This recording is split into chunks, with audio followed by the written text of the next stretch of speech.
নমস্কার সবাইকে। এখন তো শীত পড়ে গেছে, আর শীত মানেই ফুলকপি। বাজারে টাটকা ফুলকপি এসে গেছে, তাই ভাবলাম আজ আপনাদের সাথে শেয়ার করে নিচ্ছি গোলমরিচের ঝাঁঝে ভরা একেবারে ঘরোয়া একটি ফুলকপি রেসিপি। খুব সহজভাবে বানানো যায় আর স্বাদেও দারুণ। যে কোনো অনুষ্ঠানে বাড়িতে আপনারা এই নিরামিষ ফুলকপি রেসিপিটি করে ফেলতে পারবেন। তো চলুন দেখে নেওয়া যাক আমি কেমন করে বানাচ্ছি ফুলকপি দিয়ে এই রেসিপিটি। কেটে নিয়েছি ছোট ছোট করে, তারপরে ফুলকপিগুলোকে নুন জলে একটু ভিজিয়ে রেখে দেব। সেই জন্য এগুলোকে খুব ছোট্ট ছোট্ট করে আমি কেটে নিয়েছি, কারণ খুব তাড়াতাড়ি কিন্তু সেদ্ধ হয়ে যাবে। তো কড়াইয়ে আমি কি করব, গরম জল দেব। গরম জলটা করে নেব, করে নিয়ে ওতে আমি সামান্য নুন দিয়ে দেব। নুন দিয়ে ফুলকপিগুলোকে ভালো করে আমি ধুয়ে নিয়ে ওই গরম জলের মধ্যে আমি দিয়ে দেব। আর ফুলকপিগুলো কিন্তু আমি সেদ্ধ করব না, জাস্ট একটু গরম জলে ভাপিয়ে নেব। ওই 10 মিনিট থেকে 15 মিনিট পর্যন্ত আমি ফুলকপিগুলো এই গরম জলের মধ্যে ঢাকা দিয়ে আর নুন দিয়ে আমি ভাপিয়ে নেব। কারণ ফুলকপির মধ্যে অনেক পোকামাকড় থাকে, সেই জন্য জাস্ট একটু নুন গরম জল দিয়ে এটাকে আমি ঢাকা দিয়ে 10-15 মিনিট মতো রেখে দেব। তাহলে এর ভেতরে যেটা জীবাণুরা থাকবে সেগুলো কিন্তু মরে গেলে খাবারটাও আমাদের শুদ্ধ হয়ে যাবে।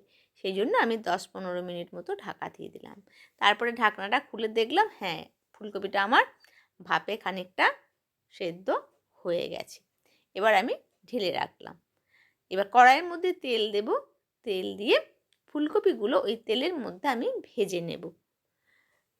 ব্যাস, আমি পুরো দেখুন হালকা হালকা ব্রাউন হয়ে গেছে, আমি ভেজে নিলাম। এবার কিছুটা গরম মশলা দেব, যেমন লবঙ্গ, দারচিনি আর এলাচ। এটাকে আমি ফোড়নের জন্য পাশে সরিয়ে রেখে দিলাম। এবার একটা বাটিতে আমি ফুলকপির পরিমাণ মতো কিন্তু দই নেব। 2 চামচ দই নিয়েছি। তাতে এবার কিছু মশলা দেব, যেমন ধনে, জিরে।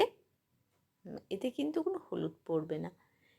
এই মশলাটা দইয়ের মধ্যে দিয়ে আমি খুব ভালো করে ফেটিয়ে নেব। আর দেব ফুলকপিটা আমি কিন্তু গোলমরিচ দিয়ে বানাচ্ছি, সেই জন্য গোলমরিচটা আমি কিন্তু একটু বেশি পরিমাণে দেব। ব্যাস, এটা যদি আমাদের বাটা মশলা হতো তাহলে কিন্তু আমাদের এই জলটা লাগতো না। কিন্তু যেহেতু আমরা শুকনো মশলা দেব, কড়াইয়ে লেগে যাবে বলে আমরা কিন্তু একটু জল দিয়ে আর দইয়ের সাথে মশলাটা আগে থেকে কিন্তু রেডি করে আমরা রেখে দিতে পারি, তাহলে সুবিধা হবে যখন মশলাটা দেব। দেখুন আমার খুব সুন্দর করে আমি কিন্তু এটা পেস্টটা বানিয়ে নিলাম। এবার কড়াইয়ে আমি তেল দিয়েছি।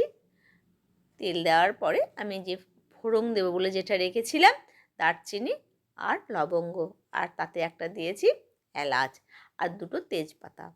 খুব সুন্দর যখন একটা গন্ধ বেরোবে, আর তেলটা কিন্তু আপনাদের হিসেব মতো দেবেন। কেউ বেশি তেল খায়, কেউ কম তেল খায়, সেই হিসেব মতো দেবেন। এবার দেব আমি গোলমরিচ। এটা যেহেতু গোলমরিচ ফুলকপি, সেই জন্য কিন্তু গোলমরিচের প্রভাবটা একটু বেশি থাকবে, তাই না বন্ধুরা? যেটা দিয়ে আমরা বানাবো সেটার পরিমাণ একটু বেশি থাকলে তার খুশবুটা কিন্তু বেরোবে।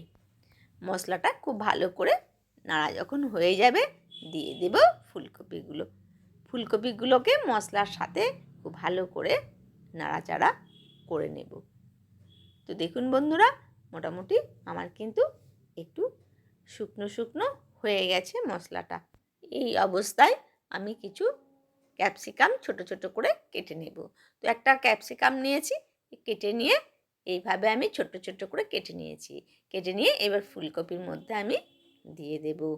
তো ভালো করে এবার এই মশলার সাথে ফুলকপি আর ক্যাপসিকামটা ভালো করে নাড়তে থাকবো। তো এইভাবে যখন একটু নাড়া হয়ে যাবে মশলাটা, তখন হালকা পরিমাণে একটু দিয়ে দেব নুন। আপনারা কিন্তু নুনটা সবসময় দেখেই দেবেন। তো আবার একটু মশলার সাথে নুনটার সাথে কিন্তু নেড়ে নেব। ভাজাভাজি মোটামুটি হয়ে গেছে। এবার কিন্তু আমি যে বেটে রেখেছিলাম আদাটা, সেই আদাটা কিন্তু এতে আমি দিয়ে দেব। তাহলে আদা, ধনে, জিরে এই হবে আমার আজকের মশলার উপকরণ। তো এই মশলাগুলো আমি দিয়ে দেব, দিয়ে আবার একটু ঢাকা দিয়ে দেব। তাহলে একটু মশলাগুলো একটু হেজেও যাবে আর ক্যাপসিকামটাও একটু হেজে যাবে আর মশলাটাও ওর সাথে সবজিগুলোর সাথে মিশে যাবে। এবার আমি দিলাম পরিমাণ মতো চিনি। আপনারা কিন্তু চিনিটা দিতেও পারেন, নাও দিতে পারেন। আর তার সাথে দিয়ে দিলাম দুটো কাঁচা লঙ্কা। আমি কিন্তু গোলমরিচটা কিন্তু ঝাল আছে, সেই জন্য লঙ্কাটা কিন্তু বুঝে দেবেন বাড়িতে যদি কেউ ঝাল কম খায়। তো এইভাবে আমি পুরোটা কিন্তু কষাকষি হয়ে গেল। আমার সবজিও ভালো বেশ নরমও হয়ে গেছে। এবার আমি দিয়ে দিলাম জল, কারণ একটু মশলাটা তবে ভেতরে ঢুকবে জল না দিলে। আর জল কিন্তু সব সময় হাওয়া সবজির ওপরে কিন্তু ঠান্ডা জল কখনোই দেবেন না, হালকা গরম করে নিয়ে জল দেবেন। ঢাকনা খুলে নিলাম। এবার দেব আমি অল্প পরিমাণে কসুরি মেথি। কসুরি মেথিটা কিন্তু আপনারা একটু হাতের মধ্যে রগড়ি দিয়ে দেবেন, খুব সুন্দর ফ্লেভার আসবে।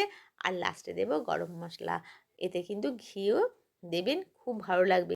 আমরা যখন নিরামিষ কিছু বানাই তখন কিন্তু ঘি আর গরম মশলা দিলে কিন্তু তরকারিটা খুব ভালো খোলে আর খেতেও খুব টেস্ট হয়। তো আমার কিন্তু মোটামুটি সবজি কিন্তু রেডি। এবার কিন্তু আমি নামিয়ে নেব। ব্যাস বন্ধুরা, আমার রেডি হয়ে গেছে। এবার আমি থালার মধ্যে সার্ভ করে দেব। আমি নামিয়ে নিলাম, তেজপাতাগুলো উঠিয়ে দেব, এর কাজ শেষ। এবার আমি রেডি হয়ে গেছে, সবাইকে আমি সার্ভ করে দেবো। তা বন্ধুরা, ভালো থাকবেন, সুস্থ থাকবেন, দেখা হবে আবার নতুন কোনো ভিডিওতে। আর এইভাবে একবার বানিয়ে খাবেন, খুব টেস্টি খেতে হয়।